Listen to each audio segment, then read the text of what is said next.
Começa agora pela Catedral FM, Vox Populi Social.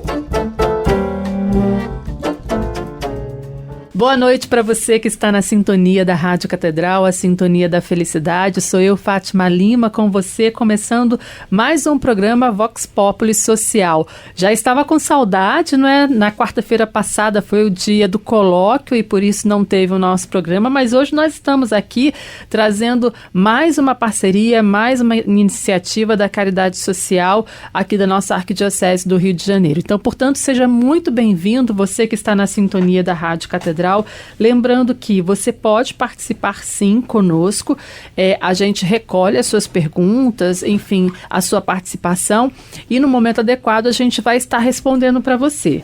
O nosso WhatsApp 986852455 é o WhatsApp que você participa e também este programa vai estar no canal da Rádio Catedral no YouTube. Então, você também pode conferir lá, tá bom? Basta colocar a Rádio Catedral, procurar lá no YouTube o nosso canal e você vai poder ouvir esse programa quantas vezes você quiser. Tá certo? Essa é a proposta para que você possa sempre ter muito claro o que nós estamos trazendo e quem sabe, né, tocar aí o seu coração para que você também possa participar de alguma forma, não é, fazendo com que você seja também uma mão estendida àqueles que mais necessitam e precisam da sua ajuda, tá bom?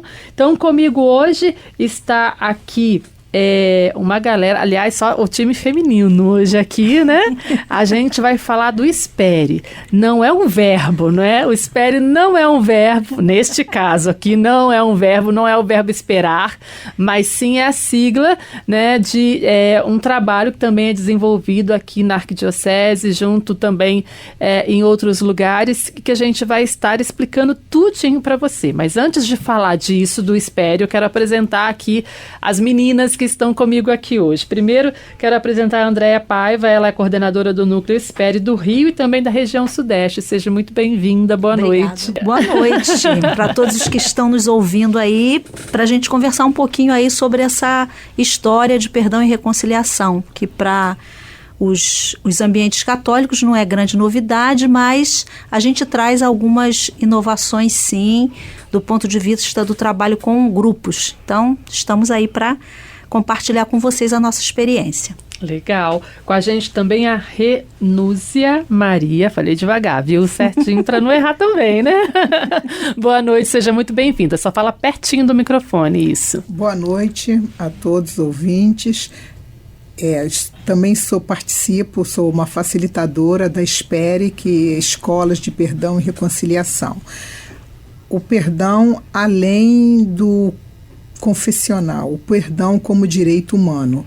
E vamos conversando e esclarecendo aos poucos. Que bom. Também aqui com a gente Helena Alves de Lima, também uma das facilitadoras. Seja muito bem-vinda. Boa noite, estou aqui junto com toda essa equipe à disposição, viu? Nós estamos aqui abertos às perguntas, tá? Estamos aqui à vontade para todos vocês. Que bom. E também aqui a Ana Cristina de Oliveira, seja muito bem-vinda. Obrigada, boa noite a todos. E vamos trazer esse convite na proposta da cultura da paz, que é perdão e reconciliação. Sim, foi muito bom vocês já fazerem essa pequena introdução. Embora seja duas palavrinhas, não é, que o cristão conhece bastante, né, perdão e reconciliação, mas essa proposta do Espere, ela vai para além dos muros da igreja, né? Sim. Queria que você falasse um pouquinho como nasceu o Espere, como tem essa estrutura também na cidade. Uhum. Então, a Espere foi criada por um padre colombiano, missionário da Consolata, e ele tem uma frase que ele diz muito, que o perdão foi invenção de Jesus Cristo, mas é preciso que a gente saque da sacristia o perdão, que a gente tire o perdão da sacristia e coloque o perdão e a reconciliação na ordem do dia, do cotidiano das pessoas. Então, Leonel viveu, né, na Colômbia, em áreas rurais, onde ele tinha a experiência de trabalhar tentando dialogar com os vários sujeitos na Colômbia. Então a gente tem as Farc, a gente tem os paramilitares, a gente tem o governo, e ele, como padre numa paróquia, precisava conseguir conversar com essas pessoas, e ele foi no ensaio e erro, buscando junto a esses sujeitos conversar sobre a possibilidade de construir a paz concretamente na situação em que a Colômbia vivia, né? E hoje a gente vê como vem avançando a Colômbia em relação a pensar possibilidades de readaptação de pessoas que deixaram as armas, né? Mas que não é um exercício fácil. Então, na Colômbia, eles conseguiram um apoio do governo para trazer pessoas de várias partes do mundo para ajudar eles a pensarem como poderia se criar alguma coisa que pudesse desarmar as pessoas, né? E então eles tiveram um projeto chamado Territórios de Paz, onde eles tiveram o apoio de várias pessoas de várias partes do mundo, gastaram muito dinheiro e foi uma experiência fracassada. Com isso, o Leonel, que participou ativamente disso, ele ficou muito desolado e não conseguia entender por que é que não deu certo. E aí ele resolveu estudar teoricamente o assunto, foi para Harvard, e aí então ele teve uma sacada. Ele descobriu, teve uma intuição de que todo aquele dinheiro que foi gasto trazendo pessoas e tal, aquilo não surtiu efeito porque o coração das pessoas não foi tocado. Olha, então, ele começou a pensar de que maneira que ele poderia construir algo que poderia tocar o coração das pessoas. Então, ele nos presenteou com a oficina das escolas de perdão e reconciliação. Né, a gente trabalha em 12 módulos, a gente foi aprimorando, era 10, agora a gente passou para 12, porque a gente cria na Escola de Perdão e Reconciliação um ambiente onde o sujeito vai se autoconhecendo a partir da proposta de pensar que contra a irracionalidade da violência nós podemos propor a irracionalidade do perdão. Porque para esse grupo, a violência é uma maluquice. Então, para combater uma maluquice, só pode ser outra maluquice, como é o perdão de Jesus Cristo. Uhum.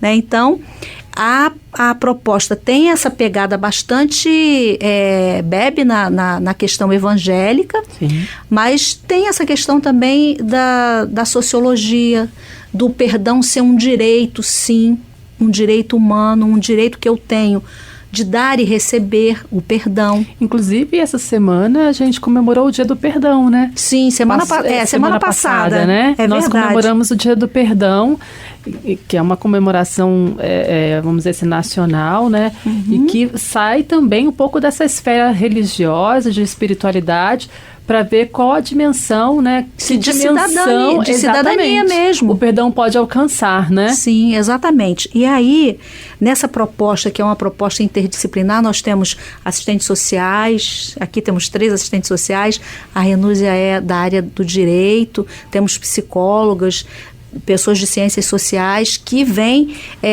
discutir, trabalhar com a gente, pensando essa perspectiva de recuperar o valor do perdão e da reconciliação para além do âmbito religioso, contribuir para o rompimento do ciclo da violência alimentado pela vingança, potencializar a comunicação assertiva, buscar comprometer os participantes na construção de alternativas concretas de não violência, perdão e reconciliação consigo mesmo, com as suas famílias e com a cidade. Então, a gente tem essa dimensão muito integradora, uhum, mas entendendo que para que você possa integrar, você precisa se conectar com você, com a sua essência boa, e aí poder dialogar com os outros a partir desse entendimento que eu tenho o direito humano do perdão, de dar e receber, e o outro também tem. Ontem eu estava vendo um flash acho que foi do Jornal Nacional, onde passava um menor que denunciou que ele acho que furtou um biscoito, alguma coisa, uma barra de chocolate num supermercado, e ele foi violentamente agredido pelos seguranças. E aí eu fiquei pensando, né? Como que as pessoas se acham no direito de violentar o outro dessa maneira? Por que essa violência, né? Aí eu fiquei pensando, será que não param para pensar que estão também cometendo um crime? E se eles estivessem no lugar do adolescente, né? Seria confortável esse lugar? Então, assim, a gente vive num ambiente social de muita violência, né? Então, como construir caminhos de não violência? Eu acredito até que o perdão e a reconciliação vai devolvendo ao homem moderno essa humanização, né? Porque o que a gente vê é exatamente isso. A gente não se coloca no lugar do outro, né? E nos apropriamos de uma verdade absoluta que o outro é extremamente ferido por ela. Sim. Né? Então, a partir do momento em que eu me predisponho a viver essa reconciliação, esse perdão, é essa humanização que volta, que passa por mim e que alcança o outro. Com certeza. Né? Isso é muito importante. Então, assim, a gente vê o quanto também é importante o trabalho que vocês exercem, né, fazendo aqui na nossa cidade. Você contou um pouquinho da história do Espere, mas e aqui no Rio de Janeiro? Como que começou esse trabalho? Então, aqui no Rio de Janeiro, nós começamos no Centro Loyola de Fé e Cultura, no início de 2000, porque no Centro Loyola nós tínhamos uma linha de pesquisa da professora Maria Clara Bingmer, que é professora do Departamento de Teologia, e a linha de pesquisa dela é Prevenção da Violência, Cultura da Paz e Prevenção da Violência. Então, ela trata desse tema no Antigo Testamento, no Novo Testamento, mas traz isso também para a questão mais da ordem do dia mesmo, né, das relações que temos hoje. E dentro do Centro Loyola nós tínhamos uma área chamada Fé e Cidadania, que eu coordenava, e nós sempre fazíamos seminários, e essa temática da cultura da paz era uma temática sempre presente. Então, com essas pesquisas que nós fazíamos, conhecemos o Leonel. Ele veio uma vez para um seminário grande que a gente fez na PUC, e depois ele se propôs, então, ele estava ainda terminando o doutorado dele em Harvard, e aí se propôs, então, a vir trazer para a gente essa oficina. E nós somos, como ele diz sempre muito carinhosamente, nós somos o filho mais velho, porque o Brasil foi o primeiro lugar fora da Colômbia que ele encontrou esse apelo de poder compartilhar a experiência dele. Então, a partir disso, nós fomos juntando pessoas. O Centro Loyola de Fé e Cultura, ele tem filiais no Rio, Brasília e Belo Horizonte. E como nós fazíamos já trabalho, como o Centro Loyola de Fé e Cultura é uma obra dos jesuítas, e como nós já trabalhávamos nessa dimensão de ação social nesses 3 locais, quando nós fizemos esse seminário, também tinha gente do Rio, Brasília e Belo Horizonte. Então, o Leonel veio primeiro, por conta de agenda, oficializou em Belo Horizonte o perdão para um grupo de pessoas, umas 20 pessoas. Depois ele veio para o Rio, e aí dessas 20 pessoas se juntaram a nós aqui no Rio, fizeram então uma capacitação prática com a equipe dele, juntando o pessoal do Rio e Belo Horizonte. Depois então nós formamos o grupo dos primeiros facilitadores, e aí começamos então a divulgar o trabalho e começar a adaptar a nossa realidade aqui do Rio de Janeiro, né? Então, usamos bastante a nossa criatividade em relação a músicas dinâmicas, sempre dentro da orientação de cada módulo, né? Eu vou falar um pouquinho dos módulos para você... No próximo bloco, então pode ser? Tá bom, pode ser. No próximo bloco a gente fala um pouquinho dos módulos, também do trabalho das facilitadoras que estão aqui conosco, tá bom? A gente vai para o nosso primeiro intervalo e já a gente volta no Vox Populi Social. Você está ouvindo Vox Populi Social.